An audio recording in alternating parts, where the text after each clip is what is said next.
Tule kõnnime siit tiiru peale. Käib juba või? Jube külm on küll. Käppadega riiul, konsoolriiul, pikakaubariiul, harkriiul, dokriiul, heal lapsel mitu nime. Kui sa vaatad seda siit, kui palju me oleme saanud neid pikkasi kaupasi siia ära panna, tuleme siia vahesse.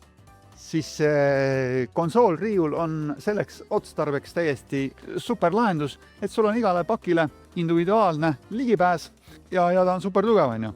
Siin on nüüd see konkreetne, iga käpp kannatab 1 tonni, on ju.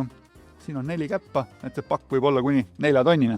Ja oluline moment on siin see, et sa pead ka arvestama seda, et kui palju sul käppasi on ühe posti peale kokku, et siis see post ka kogu selle raskuse ära taluks. See on super oluline. Ja meil on väga palju asju, mida ei ole netis endiselt üleval. Et meil on need vahed, sektsiooni pikkused on väga palju rohkem tegelikult olemas, kui meil netis on üleval. Vahepikkused, siis konsoole on väga palju erineva pikkusega ja ka posti kõrgused on väga palju erinevaid. Nii et siis, kui teil on mingisugune spetsiifiline soov midagi küsida konsoolriiuli kohta, mida meil netis üleval ei ole, siis lihtsalt küsige, sest see on kõige lihtsam viis. Täna veel seda nõu teile anda, millist riiulit peaks kokku komplekteerima, mis rahuldaks kõige paremini teie vajadusi.